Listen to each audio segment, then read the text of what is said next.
जो सत्तारूढ़ दल होता है पहले सवाल उससे पूछे जाते थे, लेकिन आजकल पता क्या है, सिर्फ ये आज से नहीं हो रहा, ये करीब 10 साल से ऐसा हो रहा है, सवाल विपक्ष से पूछे जा रहे हैं। जो भारतीय जनता पार्टी जो बार बार इस तरीके के जो काम कर रही है, अब को आप देख लेना संदीप जी, हरियाणा की जनता सबक सिखाएगी। पॉलिटिक्स में आखिर ये बाबा का क्या रोल है, इस बात पर लगातार एक बड़ा सा क्वेश्चन मार्क बना हुआ है।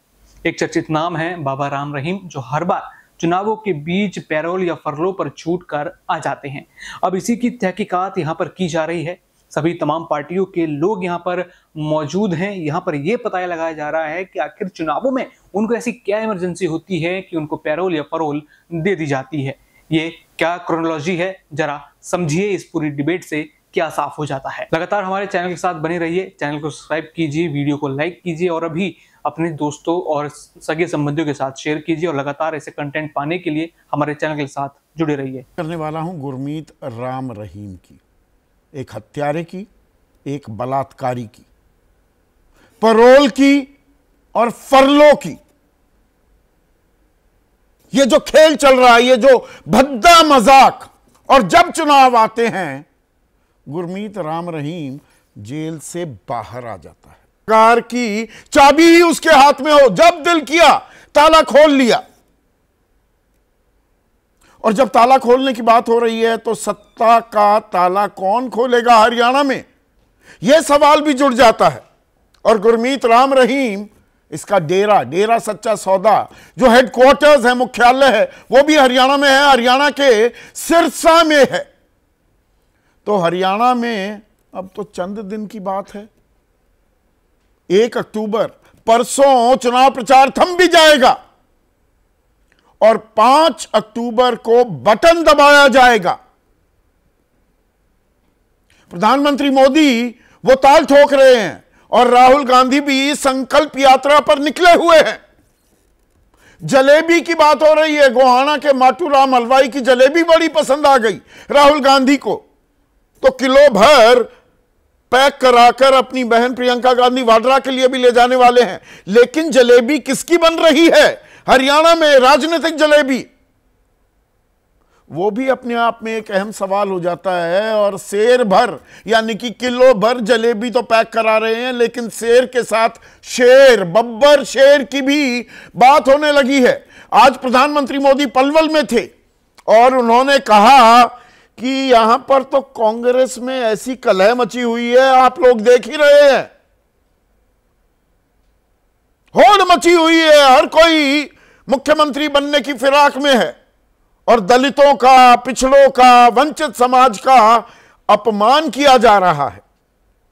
तो राहुल गांधी कह रहे हैं कि भाई हमारे कार्यकर्ता तो शेर हैं, टाइगर हैं, जंगल में आपको एक शेर दिखेगा, लेकिन कांग्रेस पार्टी ऐसी पार्टी है जहां सारे के सारे शेर एक साथ खड़े हो जाते हैं, आपस में लड़ भी लेते हैं।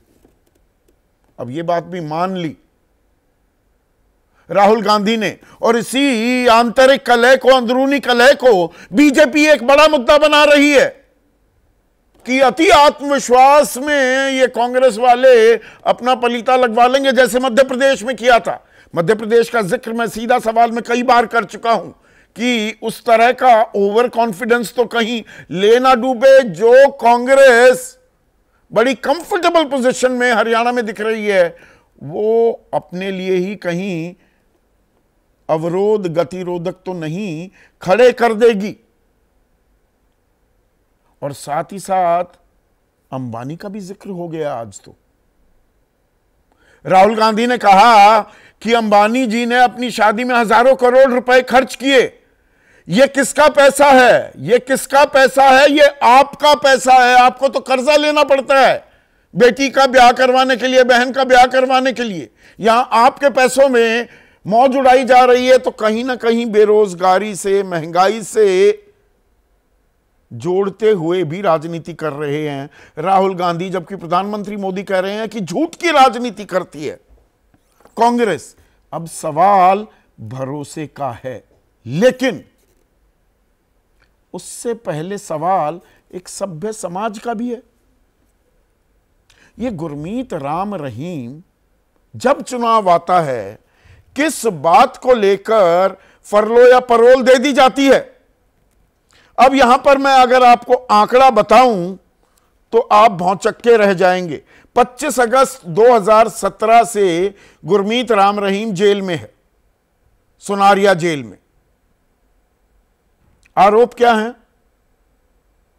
2 हत्याकांड, रणजीत हत्याकांड, रामचंद्र छत्रपति हत्याकांड, 20-20 साल की उम्र कैद, और 2 बलात्कार के आरोपों में दोषी साबित, साध्वियों के साथ बलात्कार, 10-10 साल की सजा। लेकिन अभी तक जेल में 2595 दिन बिताए हैं गुरमीत राम रहीम ने, और जेल से बाहर 275 दिन। 275 दिन, हर 100 में से 11 दिन बाहर रहते हैं जी। हत्यारा और बलात्कारी। गृह मंत्रालय का सीधा सीधा निर्देश है, एक बार नहीं कई बार दिया गया है कि सोच समझकर परोल और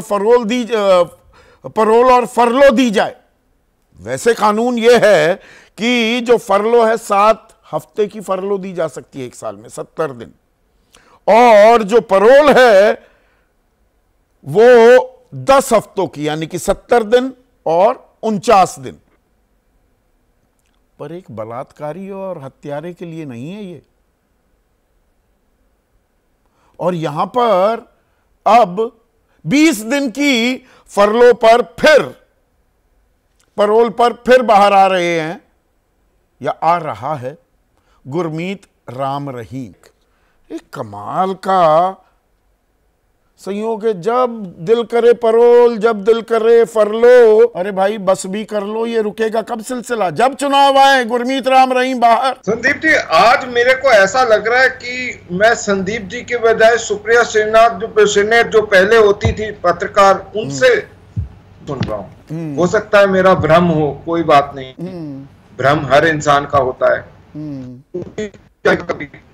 लेकिन बंधुवर, ये बार बार एक ही सवाल को मीडिया जब उठाता है तो बड़ा अजीब लगता है, क्योंकि जब 2023 में फरवरी में माननीय हाईकोर्ट पंजाब एंड हरियाणा ने एक पिटिशन को सुनते हुए ये पूछा था, पिटिशन क्या बोलती थी कि ये फरलो जो दी जा रही है, he is a hardcore criminal, उसको क्यों दी जा रही है।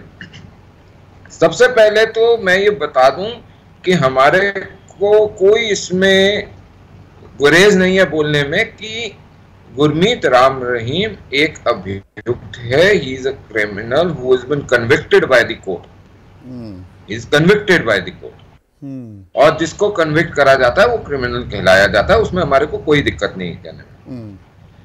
लेकिन क्या ये कोर्ट के और कानून के अनुरूप हुआ है, नहीं हुआ है, एडमिनिस्ट्रेशन ने करा नहीं करा, इसको देखने के लिए भी बहुत बारी बात हुई। और माननीय हाईकोर्ट ने ये बोला उस पिटिशन को जवाब देते हुए फरवरी 2023 की, कि he does not come into this category of hardened criminal. अच्छा, हार्डन्ड क्रिमिनल नहीं है, हत्यारा है, बलात्कारी है, अंगूठा दिखा रहा है पूरी व्यवस्था को। दिल पर हाथ रखकर बताइए रमन मलिक, ऐसा अपराधी जब चाहे, और अभी 13 अगस्त को 21 दिन के लिए निकला, 2-3 सितंबर को वापस गया, अब फिर बाहर निकल रहा है। आज मैं वॉक कर रहा था सुबह सुबह, तो वहां पे जितने भी लोग थे, ये सिर्फ कोर्ट की या और की, तो जो टेक्निकल जो लोग बैठे वो आपको पूरी तरीके से बता देंगे।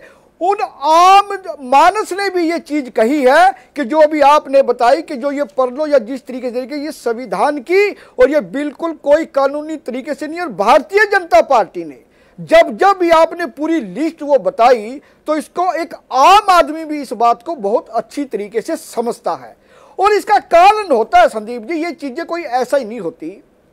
जब सत्तारूढ़ दल, अगर उसके पास जब उसकी सत्ता होती है, अगर कुछ करने के लिए नहीं होता, तो संदीप जी वो क्या करे? या तो वो धर्म का सहारा लेगा, तो या तो वो जात पात का सहारा लेगा। सतीश या वो इस बंसल तरीके की सहारा लेगा? 2007 से 2012 की वो सारी तस्वीरें यहां पर मैं दिखाऊं, कैप्टन अमरिंदर सिंह समर्थन मांगते घूम रहे थे, हरियाणा की कांग्रेस भी मांगती घूम रही थी, वहां पर साष्टांग प्रणाम किया जा रहा था। यह सिलसिला शुरू किसने किया? गुरमीत राम रहीम को गुरमीत राम रहीम बनाने में कांग्रेस अपनी भूमिका को क्या नजरअंदाज, उसकी अनदेखी कर सकती है? एक तो संदीप जी, एक फैशन हो गया है पिछले 10-12 सालों से। जो सत्तारूढ़ दल होता है, पहले सवाल उससे पूछे जाते थे, लेकिन आजकल पता क्या है, सिर्फ ये आज से नहीं हो रहा, ये करीब 10 साल से ऐसा हो रहा है, सवाल विपक्ष से पूछे जा रहे हैं। सवाल जहां पूछने जरूर होते हैं, हमने सत्ता पक्ष से ही पहले सवाल पूछे हैं, पर ये सवाल भी क्या इस बात से कन्नी काटी जा सकती है? राष्ट्रीय प्रवक्ता कांग्रेस देने को तैयार नहीं, क्योंकि चुनावी नफा नुकसान उसका आकलन होने लगता है। आप इस बात से वाकिफ हैं सतीश जी?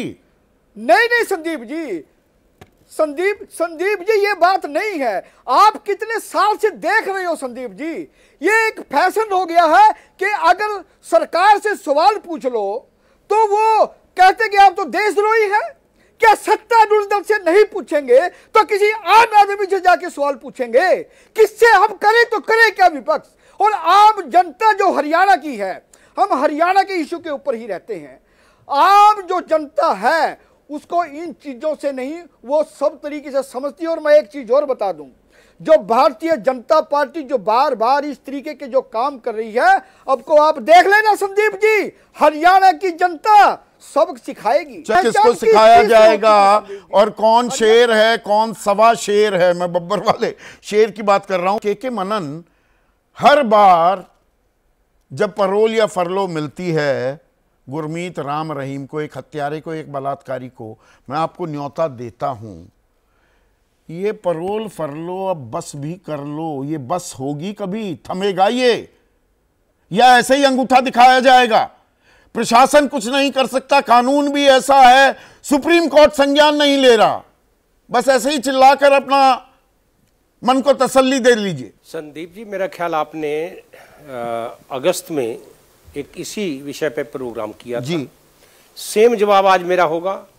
यही मेरे जो बाकी दोस्त बैठे हैं, न्यूट्रल हैं, जो किसी पार्टी विशेष से संबंधित नहीं है, उनका भी मत यही होगा कि जेल मैनुअल को भी मेरा ख्याल इस केस में ताक में रखा हुआ है। घर वाले जो भी विक्टिम थे, अगर वो हाई कोर्ट सुप्रीम कोर्ट को नहीं अप्रोच कर पा रही हैं, क्या मजबूरी है, क्या धमकाया हुआ है, डराया हुआ है, या वो आना नहीं चाहते, थक गए हैं? मनन साहब, मैं उन परिवारों को जानता हूं, वो थक गए हैं, बहुत बहादुर हैं, खूब लड़े, 20 साल हो गए, हर बार वो कब तक कोर्ट के चक्कर काटेंगे, ये जूतियां घिसेंगे? एक फिल्म आई थी ना, तारीख पे तारीख, तारीख पर तारीख। ये कोई नई बात नहीं है। हमारी अदालतों में लोग थक जाते हैं, हार जाते हैं, अल्टीमेटली समझौते कर लेते हैं कि हमारी जान छोड़ो, हमें नहीं जाना अब कोर्ट में। तो ये कोई नई बात नहीं है, और ये अभी सदियों चलनी है इस देश में, और डे बाई डे कोई कम नहीं होगा, ज्यादा ही होगा। लेकिन मैं आ रहा हूं मुद्दे पे। जेल मैनुअल क्या कहता है? जेल मैनुअल की जिस तरह धज्जियां उड़ाई जा रही हैं, अब तो चुनाव आयोग को भी इन्होंने सम्मिलित कर लिया इसमें, वो भी अब शामिल हो गए हैं। अब उनको ये चाहिए था कि अगर इस पर्टिकुलर केस को कैसे डील करना है, कोई लीगल ओपिनियन लेते, लेकिन चलो उसको भी छोड़ दो। लेकिन मेरा मानना यह है कि Punjab and Haryana high court specially उनको सो मोटो कॉग्निजेंस लेना चाहिए इस केस में, और वो नहीं लेते तो कोई ना कोई, आप देख लेना, PIL अब जाएगी, चाहे वो एक पार्टी या दूसरी पार्टी या कोई भी डाले, चूंकि ये हद हो गई है। अब यूसी एक साल में 2-2 बार बाहर आना, बल्कि एक महीने के अंदर दूसरी बार बाहर आना, एग्जैक्टली ये गले नहीं उतर रहा है किसी के भी। मैं तो इसके यही कहूंगा। नहीं, आप इतने बड़े लॉयर हैं मनन साहब, और मनन है यशोवर्धन झा आजाद, भाई देखिए, राजनीति में आने का अख्तियार सबको है। जब जनरल्स आ रहे हैं, राजदूत आ रहे हैं, खिलाड़ी आ रहे हैं, कोई भी आ सकता है, तो भाई एक जेल सुपरिटेंडेंट भी आ सकता है, सुनील सांगवान भी आ सकते हैं, चुनावी मैदान में उतर सकते हैं। पर जब यह बात भी सामने आती है कि उसी सुनारिया जेल में 5 साल बिताए सुनील सांगवान ने बतौर जेल सुपरिटेंडेंट, और 6 बार 11 में से 6 बार परोल और फरलो जो मिली, उस वक्त वो जेल सुपरिटेंडेंट थे और आज वो बीजेपी के उम्मीदवार हैं। क्या इस क्रोनोलॉजी को नजरअंदाज किया जा सकता है यशवर्धन झा आजाद? बिल्कुल नहीं किया जा सकता, बल्कि मैं तो जो मनन साहब ने कहा उस बात पर फिर जाता हूं कि इस बार तो चुनाव आयोग का जो निर्णय रहा वो बिल्कुल ही हास्यास्पद है। आपने देखा होगा जब मॉडल कोड ऑफ कंडक्ट जारी हो जाता है तो ये सारी केसेस जो हैं वो जाते हैं चुनाव आयोग के चीफ के पास, जो स्टेट इलेक्टोरल ऑफिसर होंगे, शायद उनके पास गया। हाँ, गया। और उन्होंने इसकी परमिशन दे दी है।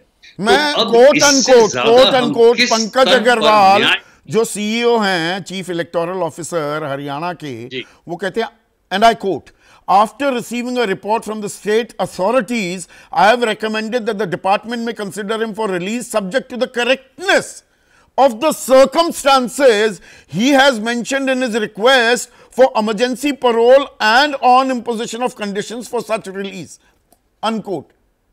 मतलब subject to correctness of circumstances ये जेल अधिकारी तय करेंगे, और ऐसा ही एक जेल अधिकारी आज की तारीख में बीजेपी का उम्मीदवार है चरखीदार दिल्ली से। Very convenient. जब सारे कॉम्प्रोमाइज्ड हैं, एक बाबू के लिखने का तरीका यही होता है, permission given subject to all the conditions being fulfilled, you know the evil lies in the statistics. तो इसमें ऐसा है कि जब चुनाव आयोग में भी कौन अधिकारी रहता है, वो एक आईएएस अधिकारी रहता है जो पहले उसी स्टेट में सर्व करता है और उसके बाद उनको सीईओ बना जाता है। ये सिस्टम ही है जो गलत सिस्टम है, जिसको हम बार बार इसको प्रैक्टिस कर रहे हैं और जिसके बारे में आवाज नहीं उठती है। इसके बारे में किसी ने नहीं कहा कि वो चुनाव आयोग जिसको कि बिल्कुल ही निष्पक्ष होना चाहिए, वो भी अब कॉम्प्रोमाइज कर लिया गया है। नहीं तो कोई भी अगर अदालत क्यों खामोश है होता, वो कभी ये परमिशन जो मनन साहब कह रहे थे, चाहे पंजाब हरियाणा हाई कोर्ट है या सुप्रीम कोर्ट भी संज्ञान क्यों नहीं लेते? ये एक नॉर्मल कोई अपराधी की बात नहीं है। We are talking about a rapist and a murderer. मैं उसके बारे में अभी आ रहा हूं। यस, और मैं इसके बारे में अब बात आ रहा हूं कि मैं मनन साहब से यही पूछना चाहता था कि आर्टिकल 142 में सुप्रीम कोर्ट को हक है कि किसी भी केस में वो अंत तक कॉज को जाने के लिए वो कोई भी निर्णय ले सकते हैं। मेरा कहना यह है कि सुप्रीम कोर्ट को छोड़िए, कुछ मर्यादाएं होती हैं संविधान और इसके बिना। जैसे मनन साहब ने भी कहा, क्या हार्डेंड क्रिमिनल का डिस्क्रिप्शन मुझे किसी और से लेना है? अब बताइए ना यशवर्धन झा आजाद, और वो तस्वीरें दिखाइएगा पीसीआर। सोनम वांगचुक हमारे बहादुर सिपाहियों फौजियों के लिए क्या करते हैं, वो लद्दाख के लिए कितने सालों से लड़ रहे हैं, और सोनम वांगचुक 150 और लद्दाखियों को हिरासत में ही डिटेंशन पर उन्हें जेल में डाल दिया जाता है, और यहां पर ये राम रहीम खुला घूम रहा है। क्या कॉन्ट्रास्ट है। और उनके साथ सोनम वांगचुक के साथ हमारे दोस्त हनीफा जान हैं, जो पहली बार इंडिपेंडेंट एमपी चुने गए हैं लद्दाख से, जिनसे मेरी चर्चा हुई थी इस विषय के बारे में 3 या 4 दिन पहले। तो मेरा ये कहना है कि देखिए, संविधान और लॉ के अलावा भी एक मानवता के कुछ मान्यताएं होते हैं, और एक रेपिस्ट और मर्डरर को जब आप छोड़ रहे हैं, उन्हें हम क्या ध्वस्त कर रहे हैं, और इसमें राजनीति भी आती है